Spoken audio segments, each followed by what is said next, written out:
তো সবাইকে নমস্কার জানিয়ে কিন্তু আজকের ভিডিওটাই আজিমগঞ্জ জংশন স্টেশন থেকে শুরু করছি। আর এই আজিমগঞ্জ জংশন স্টেশন থেকে কিন্তু আমরা পুরো মুর্শিদাবাদ আজকে আপনাদেরকে ভালো করে ঘুরিয়ে দেখাবো। তো সবাই সাথে থাকুন, চলুন। আর এখান থেকে কিন্তু ভাগীরথী নদী নৌকা করে পার হয়ে আমরা কিন্তু যাব জিয়াগঞ্জ। সেই জিয়াগঞ্জ থেকেই কিন্তু আজকে আমাদের জার্নি শুরু হবে।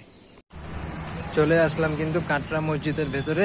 পুরো কাটরা মসজিদটা ভালো করে ঘুরিয়ে দেখাই আপনাদেরকে।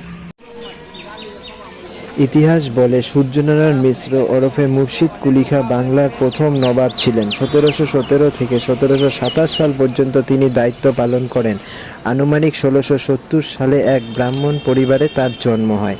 তিনি কৃতদাস হিসাবে বিক্রি হওয়ার পূর্বে পারস্যের বণিক ইসফারান তাকে ক্রয় করে মির্জাহাদি রাখেন। ইসফারান তাকে শিক্ষিত করে তোলেন।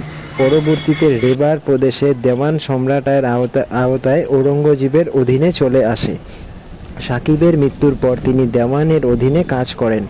এই সময় তৎকালীন সম্রাট ঔরঙ্গজেবের দৃষ্টি আকর্ষণ করেন। 1700 সালে তাকে সম্রাট ঔরঙ্গজেবের কার্যালয়ে খানি নামে ইসলাম ধর্মে স্থানান্তরিত করেন। বাংলার গভর্নর নিযুক্ত করেন।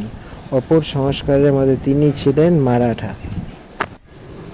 দাক্ষিণাত্যের মালভূমিতে স্থানান্তরিত করেন। এরপর 1710 সালে তাকে ডেপুটি সহবায়ক হিসাবে ফিরিয়ে আনা হয়। 1717 সালে ফর রাখিজার দ্বারা তিনি মুর্শিদাবাদের নবাব নাজিম নিযুক্ত হন। পরে শাসন আমলে তিনি ব্যবস্থা পরিবর্তন করেন। মাল জাসমিন করে পরে জমিদার ব্যবস্থায় রূপান্তরিত হয়। এছাড়া তিনি মুর্শিদাবাদের কাটরা মসজিদ নির্মাণ করেন, যেখানে 30 জুন 1727 সালে তার মৃত্যুর পর তাকে সিঁড়ির নিচে সমাধিস্থ করা হয়।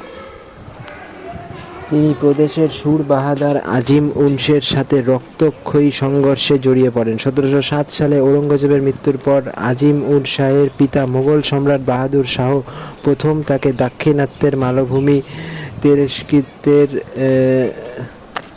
যাই হোক, তিনি প্রদেশের সুরাংবাদ আজিম জেনারেল মোহাম্মদ কুলি খাঁ নাতি। তবে প্রথম সংস্করণ